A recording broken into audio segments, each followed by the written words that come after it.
aku memang cuma pemuda biasa. Tempat tinggalku jauh di pedalaman, tepatnya di sebuah desa di kaki Gunung Cikuray, Garut. Dan pekerjaan sehari-hariku adalah bertani. Setiap pagi, aku selalu pergi ke kebun. Letaknya di pinggir desa, jaraknya sekitar 25 menit berjalan kaki. Tak begitu jauh untuk ukuran orang desa sepertiku. Sebab masih banyak petani lain yang lokasi kebunnya lebih jauh dariku. Sebenarnya kebun ini bukan sepenuhnya milikku, melainkan milik keluarga. Kebun itu warisan dari almarhum ayahku, Obed. Beliau meninggal sekira 5 tahun silam.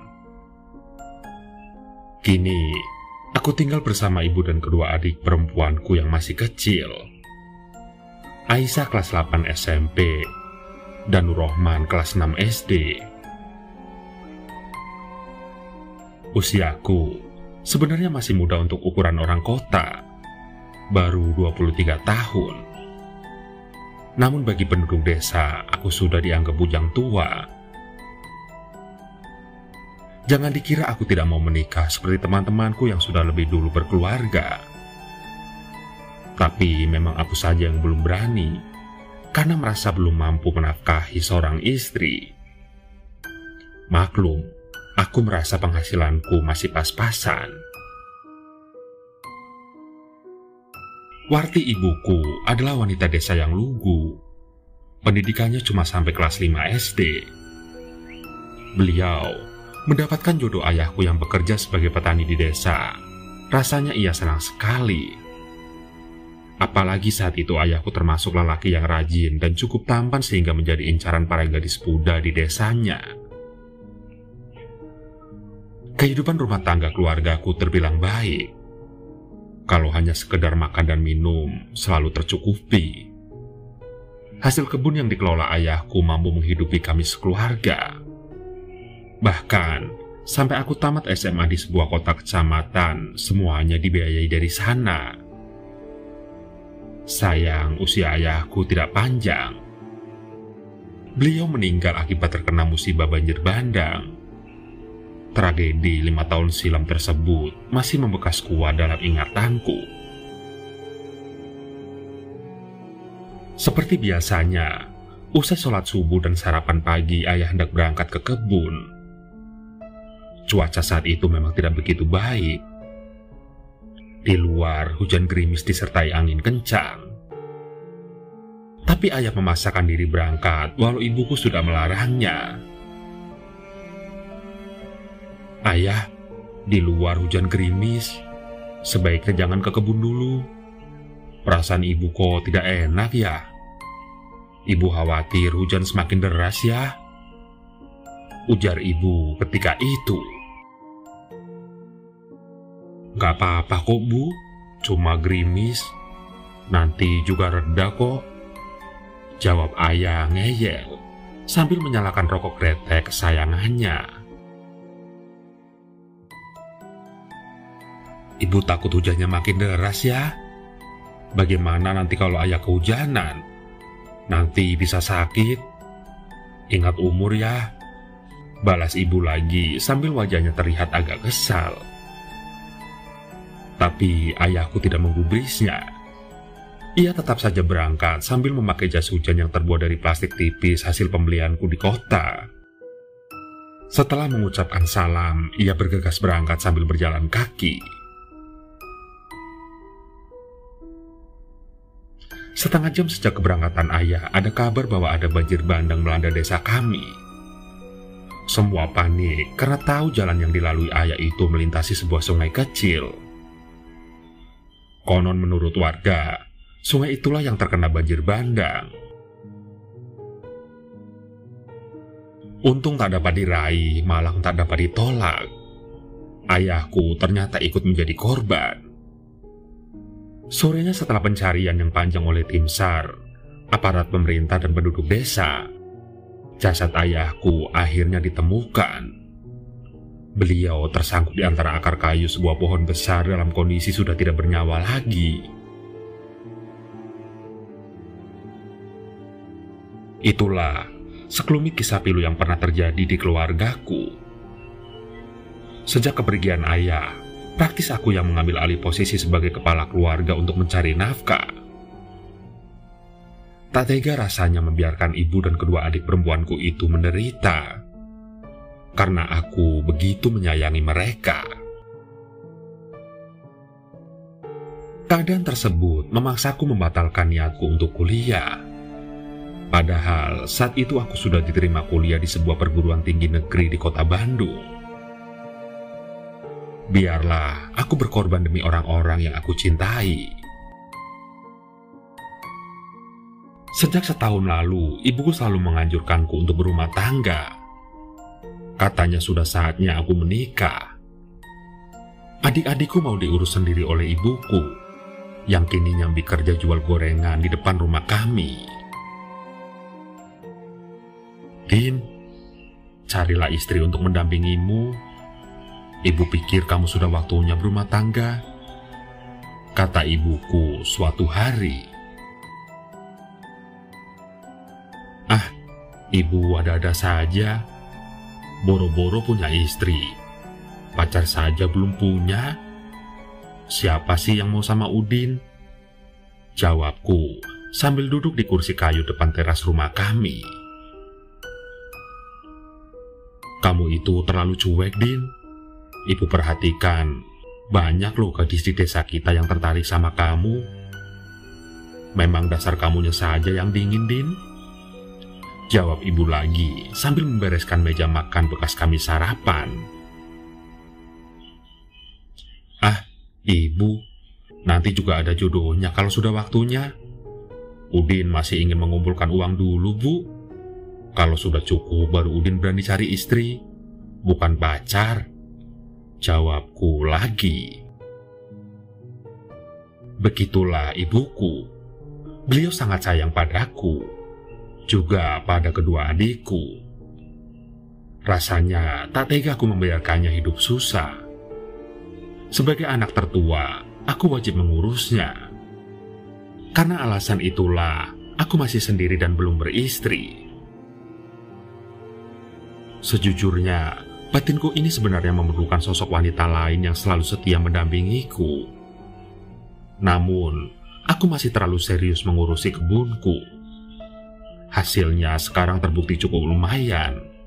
Selain cukup untuk menghidupi keluarga, juga masih bisa kusimpan dalam tabungan di koperasi desaku.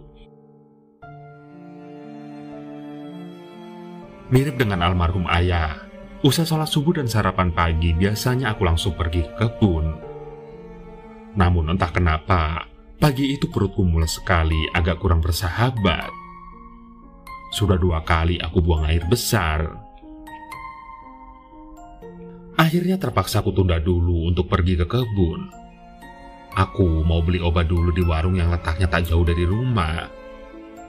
Tapi pasti masih belum buka karena masih terlalu pagi.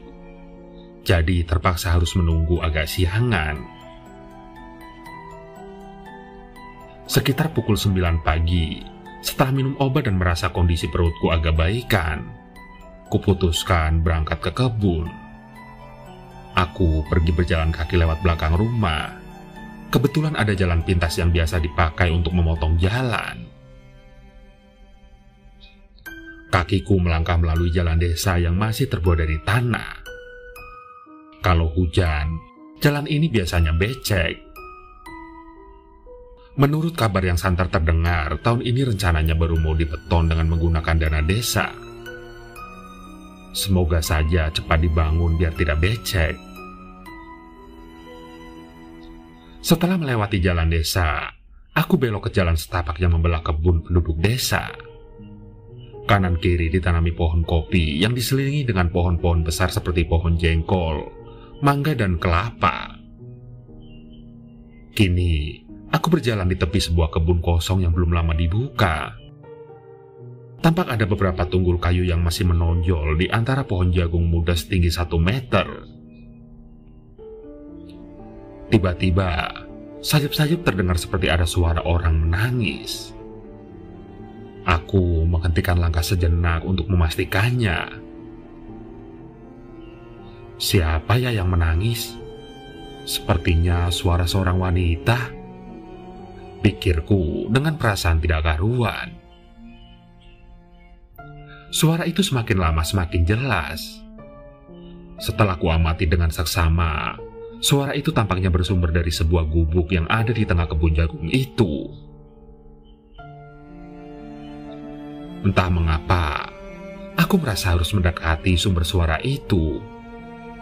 Aku lantas menerobos rimbunan pohon jagung itu menuju gubuk sederhana yang atapnya terbuat dari alang-alang.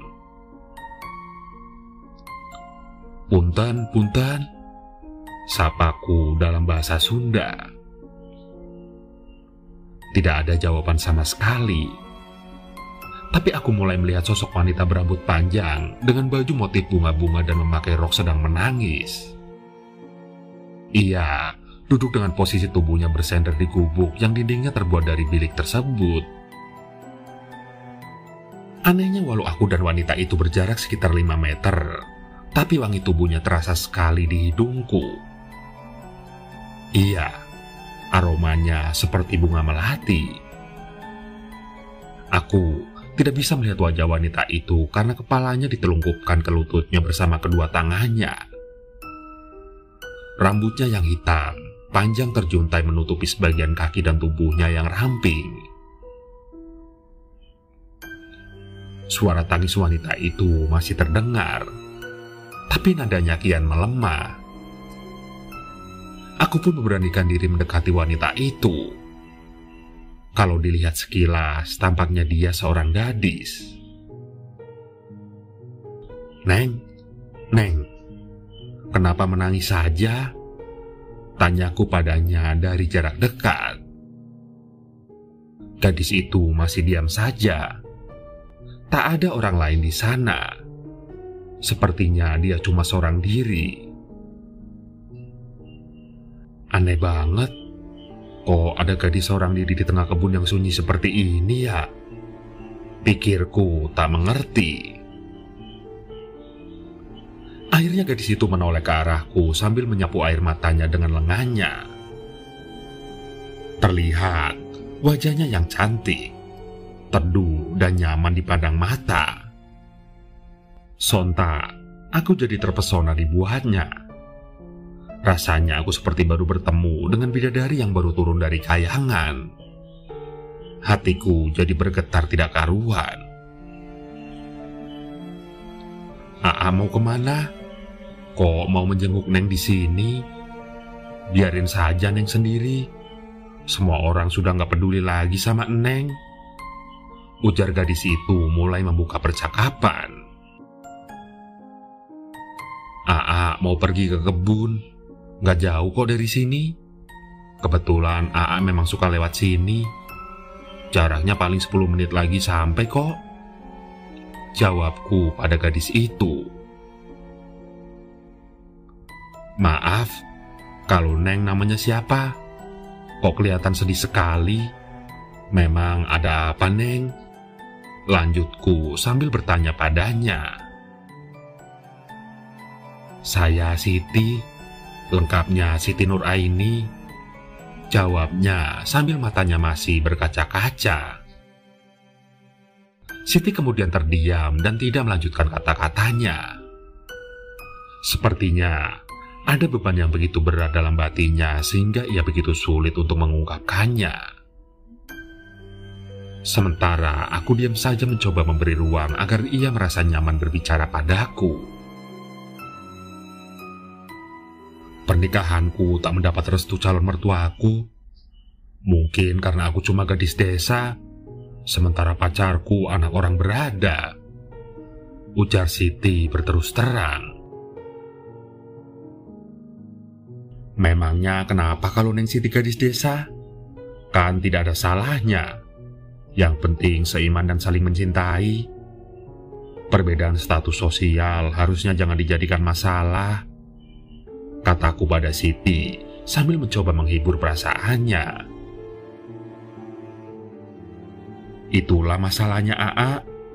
Padahal kami sudah saling mencintai. Mungkin karena orang tua pacar saya itu pejabat penting, sementara orang tua Neng kan cuma petani desa. Kayaknya mereka malu, A. Jawab Siti lagi sambil kembali sesenggukan menahan sedih. Tidak lama kemudian, terlihat ada seorang pria tua bercelana hitam dan berkaos oblong putih sambil membawa cangkul. Kepalanya memakai topi caping sehingga wajahnya tidak terlihat jelas. Ia mendekat ke arah kami. "Itu siapa?" tanyaku pada Siti setengah berbisik. "Itu Uwak, kakak tertua Mama. Beliau yang punya kebun ini. Tadi Neng diajak main ke sini untuk hiburan. Alam di sini kan masih asri dan sejuk. Siapa tahu Neng bisa melupakan pacar Neng." Jawab Siti lagi, memberi penjelasan kehadirannya di kebun itu. Setelah bertemu Uwaknya Siti, kami sempat berkenalan dan ngobrol sejenak. Kemudian aku pamit dan segera melanjutkan perjalananku. Jarak menuju kebunku tidak begitu jauh. Hanya menyeberangi sebuah jembatan kecil, lalu melewati sebuah pemakaman desa. Nah, dari makam tersebut tinggal beberapa ratus meter saja, persis setelah kebun kopi milik tetanggaku. Kakiku terus melangkah membelah kebun jagung menuju jalan setapak yang tadi kulalui, lalu meneruskan perjalanan ke arah jembatan kecil. Di bawahnya mengalir sungai kecil yang pernah menyeret tubuh ayahku ketika terjadi banjir bandang 5 tahun silam. Alhamdulillah, aku berhasil melalui jembatan itu dengan selamat. Setiap kali aku melewati jembatan ini, aku pasti teringat almarhum ayahku. Kenangan itu tak mungkin hilang sampai akhir hidupku. Jalan setapak yang kulalui kemudian tembus ke jalan desa yang lebih besar. Aku belok ke kanan menuju arah makam desa. Sampai dari kejauhan aku melihat beberapa kendaraan ambulan dan mobil plat merah parkir berjajar di pinggir jalan.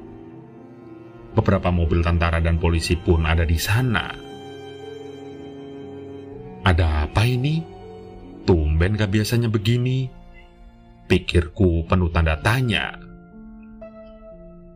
Langkahku semakin dekat ke lokasi pemakaman.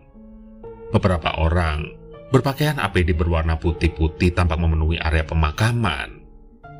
Sementara beberapa petugas polisi dan tentara berjaga-jaga dari kejauhan. Aku mendekati salah seorang petugas polisi yang berjaga di pinggir jalan sambil memakai masker. "Maaf, Pak. Sepertinya ada yang meninggal karena corona ya, Pak?" tanyaku pada petugas itu. "Betul, Dek. Meninggalnya tadi malam. Baru tadi subuh mayatnya dibawa dari rumah sakit untuk dimakamkan di sini," jawab petugas polisi itu ramah. "Kenapa jauh-jauh dari kota kok dimakamkan di sini, Pak?" tanyaku lagi ingin tahu. "Almarhumah kan asalnya dari desa ini, jadi dimakamkan di sini sesuai permintaan orang tuanya," jelas polisi itu lagi. "Kalau boleh tahu siapa nama orang yang meninggal, Pak?" tanyaku lagi penuh selidik. Siti Nuraini lengkapnya, gadis muda berusia 19 tahun, anak Pak Soma dari desa Kembang Gading, jelas polisi itu sambil membenarkan masker kainnya yang melorot. "Siti Nuraini? Bukankah itu gadis yang tadi ngobrol denganku di kebun jagung?" "Ah, tidak mungkin. Pasti bukan dia," kataku dalam hati. "Maaf, adik ini siapa dan mau kemana? Dilarang mendekati area makam ya, Dek? Cukup melihat dari sini saja," jawab polisi itu yang segera membuyarkan lamunanku. "Saya Bahrudin, Pak. Panggil saja Udin. Saya mau ke kebun, kebetulan tidak jauh dari sini." "Maaf, Pak, sudah mengganggu." Jawabku sambil menganggukkan kepala dan menjauh dari polisi itu. Sambil berjalan menuju kebun, pikiranku kembali melayang-layang memikirkan pertemuanku tadi bersama Siti. Andai saja gadis itu masih ada, aku pasti jatuh hati padanya. Selepas sholat asar, aku kembali pulang. Aku menelusuri jalur yang sama ketika tadi pergi. Mobil ambulan dan petugas medis yang tadi ramai di dekat kuburan sudah tidak ada. Suasana hening, layaknya seperti sebuah pemakaman. Aku penasaran dan mencoba memberanikan diri melihat makam itu dari dekat. Benar saja, di atas kuburan itu tertancap papan nisan bertuliskan Siti Nuraini binti Somad.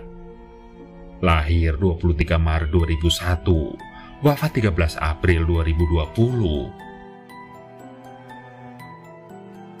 Akhirnya aku pun hanya bisa mendoakan yang terbaik buat almarhumah. Selamat jalan, Siti. Semoga engkau damai di alam sana